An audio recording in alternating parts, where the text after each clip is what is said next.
you're saving the world one haircut at a time. Is that something that you just say, or is that something that you actually believe? When I can lead with some vulnerability, I can share a bit about my own hurts or even successes too.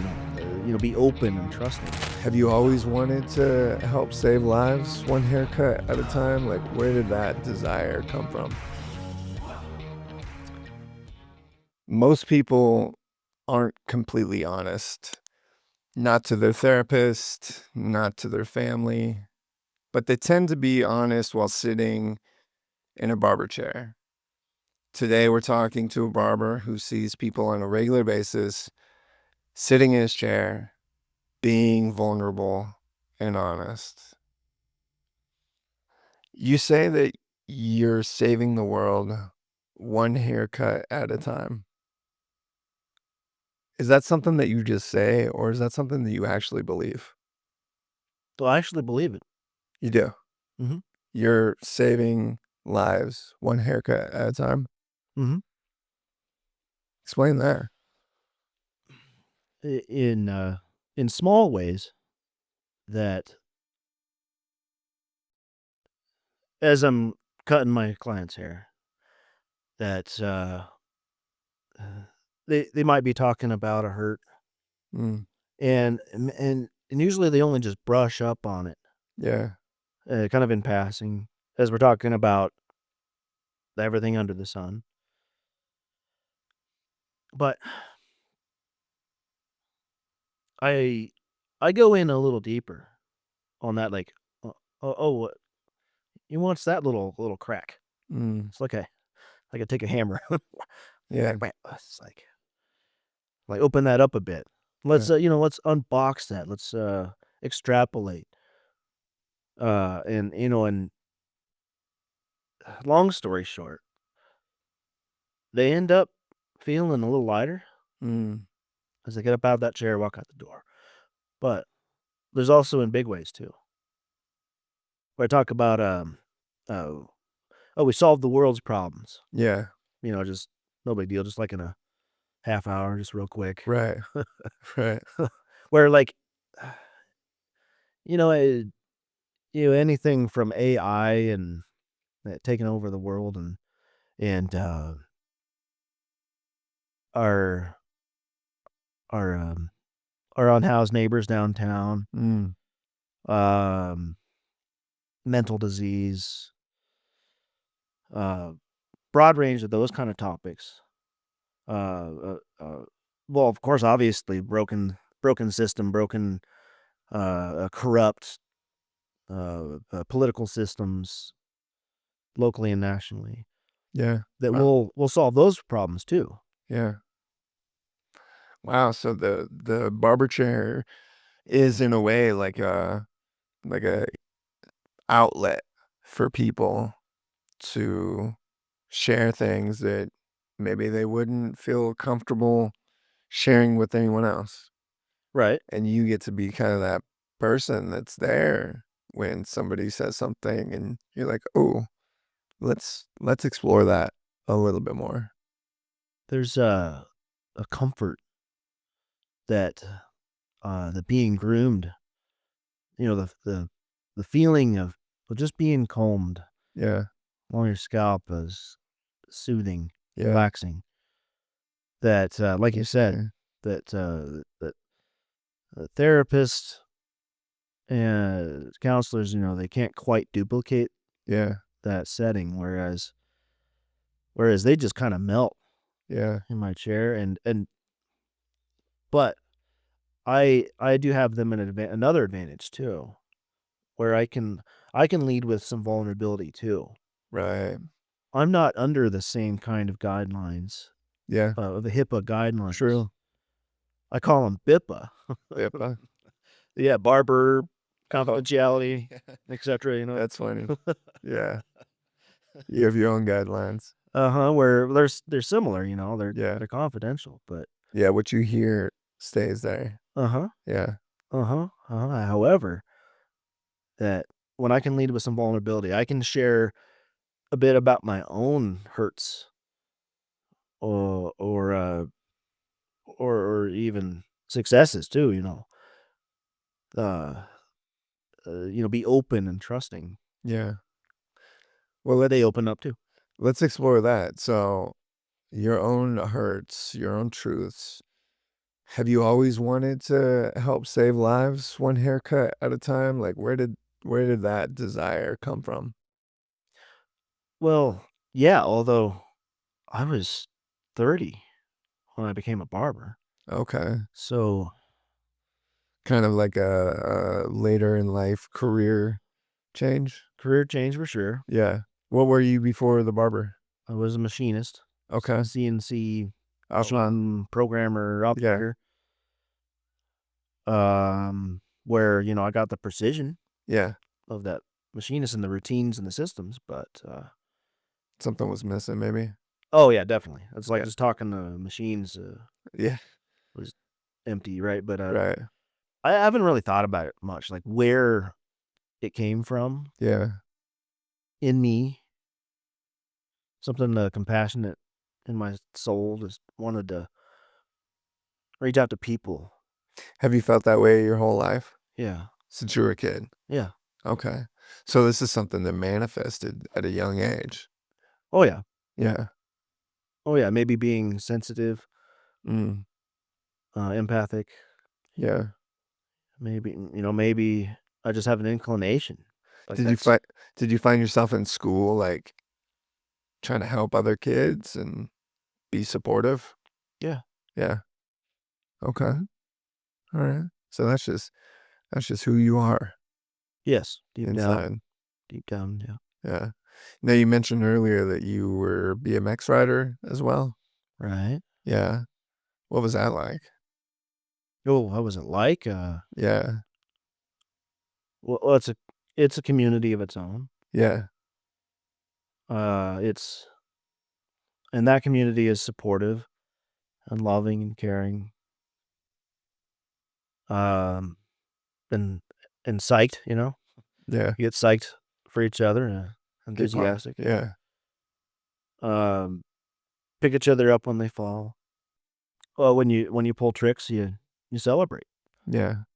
So that compassion that you have and that's supporting of one another, you kind of found a place in the BMX community where like that was abundant, which Right. I think maybe like mainstream media or a lot of people would look at something like BMX and say that's kind of like counterculture. You shared a little bit about the hardcore metal scene, Mhm. and the average person looks at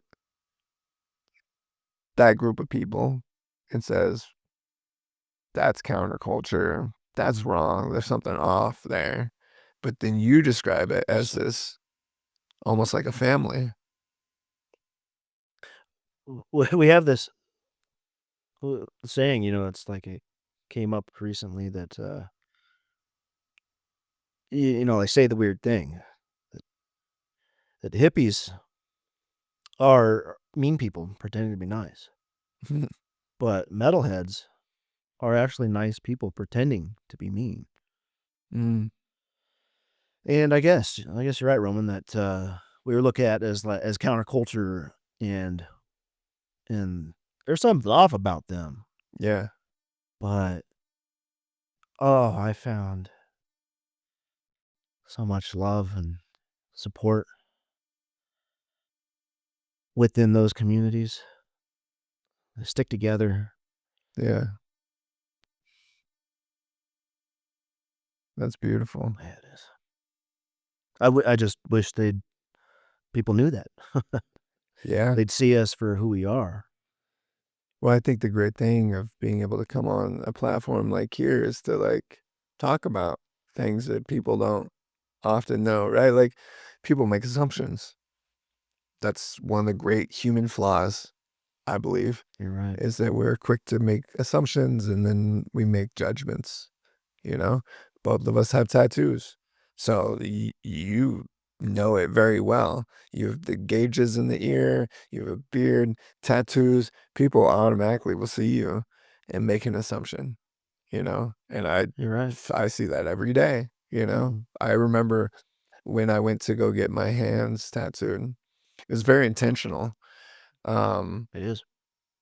I had listened to a podcast, and I was at a place in life where, like, I wanted to do more, but I was scared.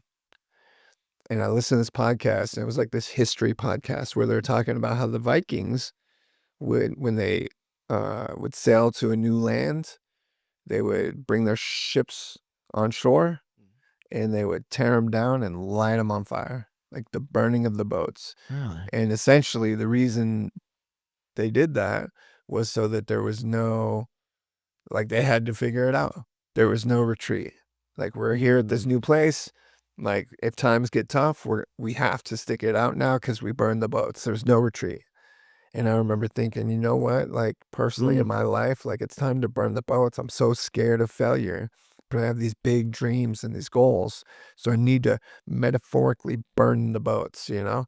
And Beautiful. at the time in my head, I thought, well, if I tattoo my hands, it'll be harder to get a job, and then I'll have to pursue this business idea that I have. Yo. Right, and Right? I don't know if that was a good idea or not, but I remember when I went to my tattoo appointment to get my hands tattooed, I remember my artist saying to me, "Hey, this is gonna change everything. I know the reason you're doing it and love that, but also just know, like, now anytime anyone looks at you, they're gonna automatically have an assumption and make a judgment."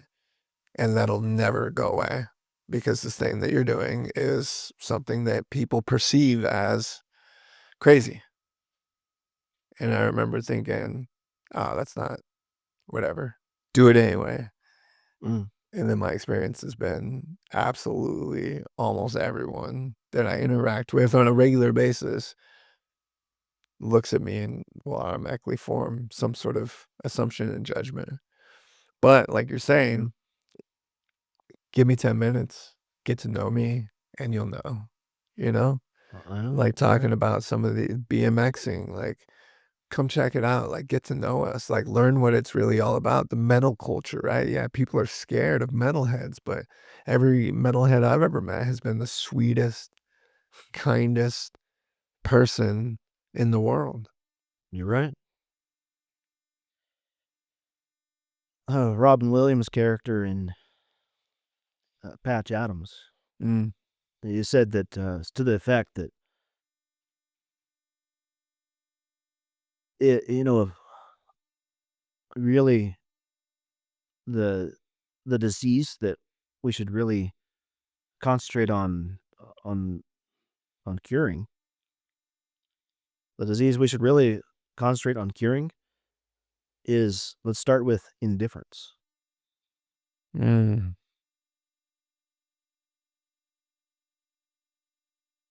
yeah, In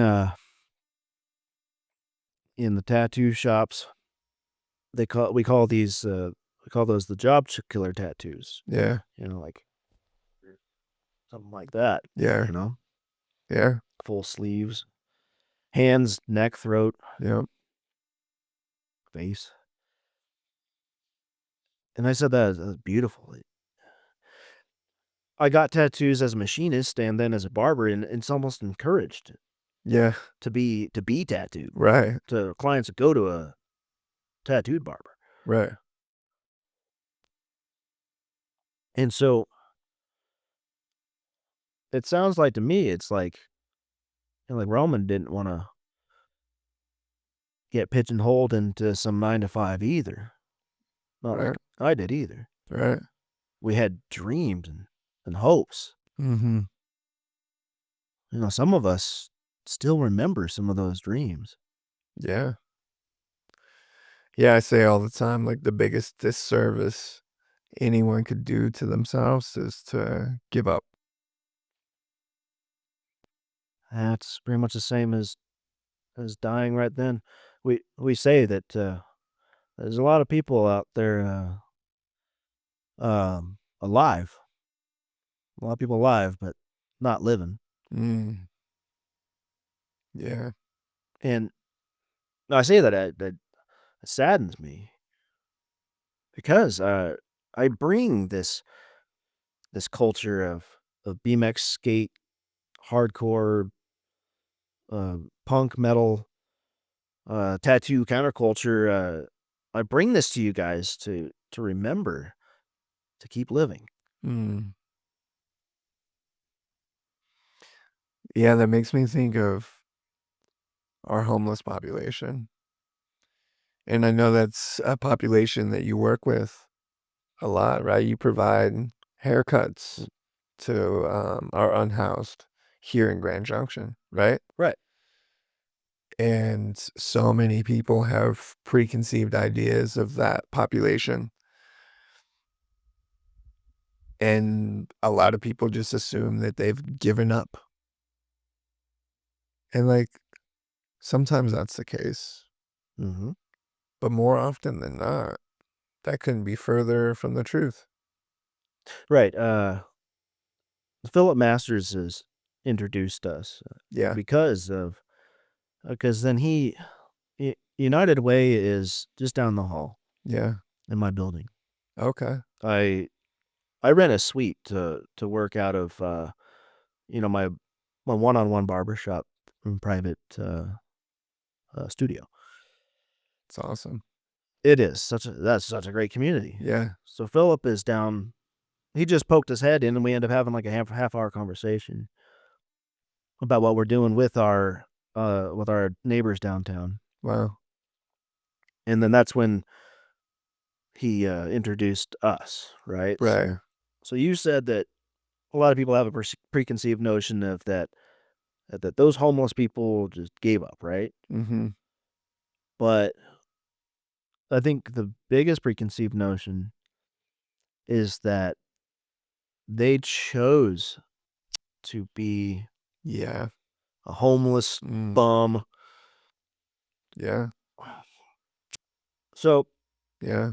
uh, the city of Grand Junction on the past a few years have really been having a lot of the hard conversation kind of meetings, like bringing in the research firms, Mm. consulting companies Right. to help decide what we do about this. It's something like 13 years ago. Well, the city committed to an initiative to reduce the amount of unhoused. Mhm. Uh, a 10-year goal, and it's now 13 years. It's more. And you talked about commitment, right? Mhm. So like kind of going back to tattoos is that we learned to commit in BMX uh skating. We learned to commit, Yeah. go off that jump or to take that gap or slide that rail or else. 'Cause if you don't, it's gonna be a bad day. uh Yep. yeah, sure will Yep. be. So as far as that commitment goes, I am committed to solving the problem. And ac- many of us business owners that attend those meetings, the general public Yeah. that also attend those kind of meetings, are committed to solving the problem. Probably 80% of us at least. Yeah. So we're in this meeting, a conference room kind of meeting, where we're getting the presentation from that consulting firm. We got a few in the room that are also business owners Yeah. around town that they they keep interrupting us, interrupting the presentation. They're trying to put out like the directions, Mhm. and some studies, and what they think would work, Right. and put out just like on your tables, start scribbling things down of your ideas, Yeah. so we can Yeah. so it's your community. Collaborates. I love that word, collaboration, Yeah. right? So put ourselves into this, but they keep interrupting us, and then they keep Mm. um pretty much raising basically the same points. Is that like, well, I own a business. I had no problem, getting up and going Uh, and working hard and they're all, just and they're just lazy. lazy. Yeah. I'll put them to work. They come work for me, and Yeah. and et cetera, et cetera. You know, like they're Yeah. they're Yeah. they're camping out on my So it's corner that and thing we hear all making a the mess. time from a lot of people, especially in the community, Well, they just get a job, Mm-hmm. you know? Right. And it's like, well, if it was that They do. easy, Mm. if that was the solution, you don't think they would have found that? Yeah. Wouldn't they have already done it? They're like, Yeah. oh yeah, I Yeah. Like, hadn't thought of that idea before. come on, let's use a little common sense. Right. So I'm heavily involved in our Rotary Club. Right. Right. And one of our objectives, it is to to commit our vocation into in into serving the community. And I've been thinking about doing that in that capacity for a while with barbering services. Yeah. But I hadn't yet, although I've been volunteering, Right. feeding, planting trees. We're big in education in our Rotary Club with literacy and education, Yeah. school supplies and books for our students. But at that meeting, after 50 minutes, I finally got a word in edgewise, Mm. wrapped my head around what was going on, and we're trying to have a conversation in the language of peace and Mm. and an understanding, and how are we to communicate with you if the only language that you understand is the sword, Mm. right? So I opened up with that, and that's when, like, long story short, that I committed right then and there. Like, okay, I've been meaning to do this for a while, so I'm gonna start doing a couple haircuts for the community, for our poor, uh, marginalized, downtown neighbors, Yeah. whoever wants to come and get it. Yeah. I chose a place. It was Marty's. It was the hangout. Yep. Like, I'll do a couple a week, and I'll lead by example and start doing this. Giving out haircuts. Yeah. Yeah, exactly. That's Make them feel incredible. human again. Yeah. Dignity. Yeah. Somebody the other day said, over at Mutual Aid Partners Distribution, it gives people their dignity back. Mm. And I wrap that up with now, I get it. I get it. You're frustrated, but can we start having this conversation? Yeah. And at least they're like, well, grumble like, oh, well, not if they're just gonna something or another, right? Yeah. But there's that backstory. But here's now. It's like you mentioned, counterculture, tattoo, punk rockers that giving us a chance to just be understood. Yeah. Give us 10 minutes. Yeah. That not only just amongst the communities that I am in, which I would include myself in this one, that going nomadic for a while, I think that counts. Yeah. And BMX, and doesn't it? It counts. Yeah. I would say so. Yeah. For sure.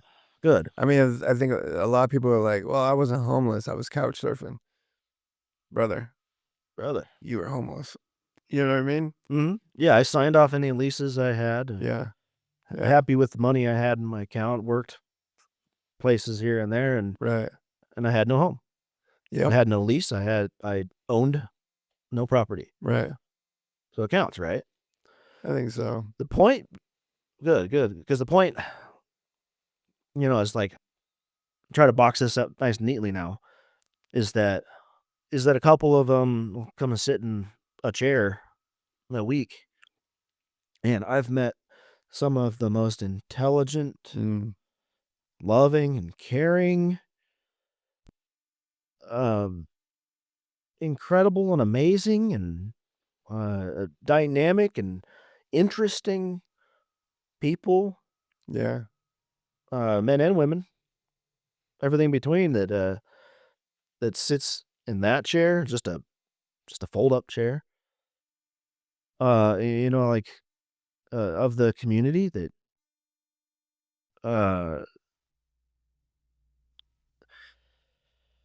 take a breath here, but there are more of those. No, don't get me wrong, like I've got amazing clients, but there's more interesting and passionate people there than there are out here in what you might consider the world or so it's almost like like The we're part real of it. world. Yeah. Yeah. Yeah, exactly. Yeah. Yeah, we never left nature. No. We're a part of it. Yeah. And it's a whole community. Yeah. You had said something about showing up with peace instead of a sword. And I know you wrote a book I did. and you talk about peace and you talk about compassion. And you talk about spirituality. And just tell me a little bit about how that happened. I went to church. That's the short answer. Yeah. As to like writing the book, The Great Council of Noble Truths, it's been running for a couple years now. We started the Peace Committee at Rotary Club of Grand Junction. I didn't know that was something that existed. The Peace I forgot to Committee. mention it. Peace Committee. I could go into that too. Yeah. Uh, That's awesome. but I will say that Rotary International has got 7 areas of focus, and peace is one of them. Yeah. So peace is involved in everything that we do, all of our service projects. Mhm. It promotes peace, right? So I expected a calmer, peaceful delivery of that message, Mhm. but I got it. I saw what he was trying to say is like a spiritual war, Right. but I don't look at it that way. So then go back a couple years that Rotary meetings that we share a little bit about ourselves and give a couple bucks. Yeah. Or another way is that we give the club at the beginning words of inspiration. Mm. That's like a motivational quote. And so between those two things on the microphone and in front of, our club is 100 some, that I told them that I had an awakening experience. I had interest in what, nirvana Mm. since I was an early age. Right. So I had the the advantage where I get off work and I have plenty of free time. I'm I don't have children. I have niece and nephew. I wasn't married. I never really have been. uh, but I'm engaged now. But at any rate, uh, I could go up on the mountain to meditate. Mm. And there were, because like we can talk about the mental health of it too. Hmm. Is that I've had my own bouts of mental health. Brain trauma didn't help with that. That go meditate, and I reached it. It worked. Yeah, it worked. I awakened Wow. so profoundly. Well, I talk about compassion, Yeah. peace, unity, divinity, oneness. Mm. Those aren't just words. Like I told you, like I believe, Yeah. right? And infinite, boundless love, abundance. The entire cosmos is comprised of love. I learned all these things, but that mentally you need to accept yourself. Yeah. I realized I was harboring anger towards God, hatred towards in the church, and pissed on the church, and I accepted it. Mm. Yeah. And there's there's power in admitting this too. Absolutely. That I did those things. I'm not proud of them. Right. But when you accept something, you can let it go. Mm. So I had, clinging. We talk about clinging. We suffer due to our attachments to desires, to our clinging. Right. It's the second noble truth. And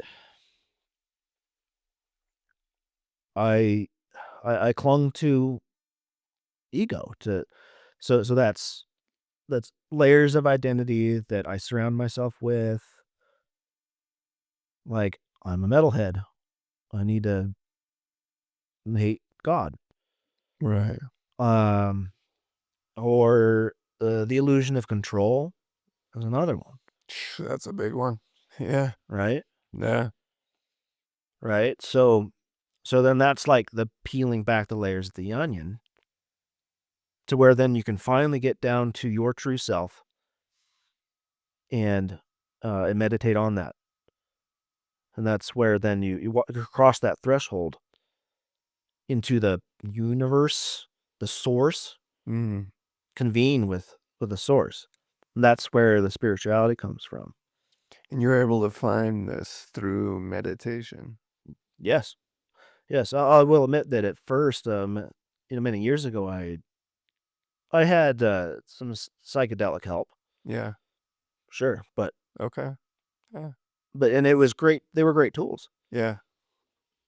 But then I went and meditated. Mm. I found uh, that I was going to say that we are, I, we all are. I'm a spirit made flesh. Having a human experience. Mm. I love that. Yeah. I love that because it's so true. And like I think we forget sometimes that we're having a human experience, Oh yeah. you know? Absolutely.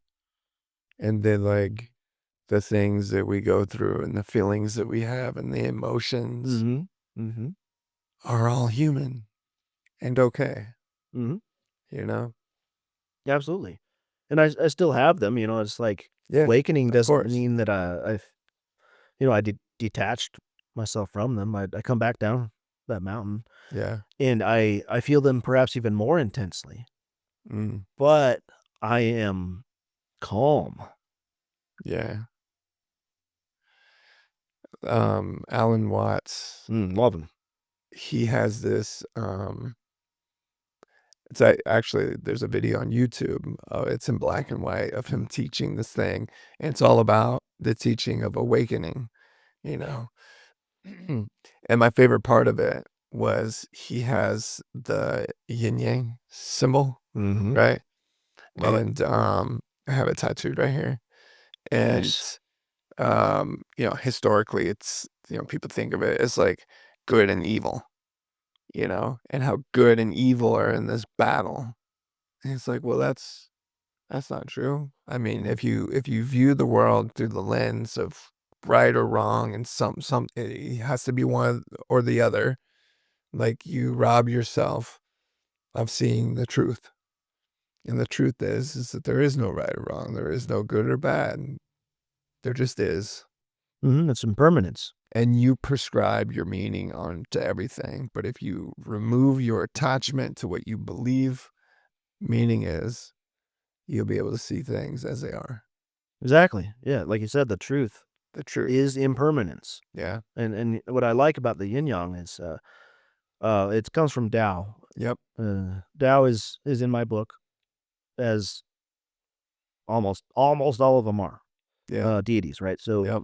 uh, uh you notice that there's a little dot of each Mhm. in each of those, and there's also the squiggle line too, Yeah. which is chi. Now, I think people don't quite understand chi. Mhm. Chi is the energy, Right. right? And so then you have a little bit of each too, a little bit of black and the white and a little white and the black. So like like we have a saying, it's like, is it good? Is it bad? I don't know. We'll see. And and so that, like you mentioned, it's like our value system. Yeah. It's like, whatever values that we're attaching to it, uh, kind of dictate how we see that thing, whether it's good or bad. Like, Totally. say, like a spider, like some might say a spider's bad, but how is it bad? Yeah. It's just there. Hmm. Yeah, I love that. I have the 8 major religions tattooed on my fingers. Oh, I love it. Yeah. Love it. Let's see. Okay, so like there's the major ones: Judaism, Islam, Christianity, uh, yoga, or Hindu. Yep. Uh, and then that would be Shinto. Shinto. Yep. And then that would be Tao. Yep. And then these other two, These are hard. Sikhism, oh yeah, kind of a Buddhism. Yeah. lotus flower, and then Yeah. Buddhism is the Yeah. eighth, the eight, Yeah. the wheel, the Yeah. eightfold path Yeah. wheel. Buddhist will. Yeah. Yeah. I Well, love that. I love so yeah, when I saw that you had wrote a book on these things, for me personally, I was like, oh, divine intervention, if you will, when Philip had connected us. I had just asked him, hey, would love to have someone on the podcast that, you know, and Philip and I know each other and he's been on the podcast. But we don't know each other that well. So when he connected me with you, I was like, all right, I wonder where this connection will go. And then as I started reading some of your stuff and learning more about you, I was like, oh, okay. it's serendipitous. Yeah. And I love your story, man. And I love how you show up in life and the work that you're doing with our unhoused. And I just, I appreciate you being here today. And I'm grateful. I'm grateful. Yeah. Huge, huge, powerful word right there. Mm-hmm. That, one more thing I'd want to mention that uh, kind of piggybacks on the corruption Yeah. is that I'm also running as an independent for county treasurer and public trustee. Okay. Wow. Whoa. That's like, I have so many questions with that. We're going to have to do it part 2, I think. I'd be honored. Yeah. I mean, I there's just so much more I to, love you already. yeah, I love everybody, but I feel the same. So, um, part 2 incoming. But let me just re-ask you the question. Like, you say that you're saving lives one haircut at a time. yeah, I do. You believe that? Yeah, I truly believe that. I believe that too. Good man. Appreciate you, man. Thank you all. Look, you come here for hard truths, real conversations, and sparks of possibility from a world that's a little broken-ish. So like, comment, subscribe. Check us out. Check him out. Appreciate you. Until next time, part 2 will come. Thank you. Thank you. Thank you very much. Appreciate you, man.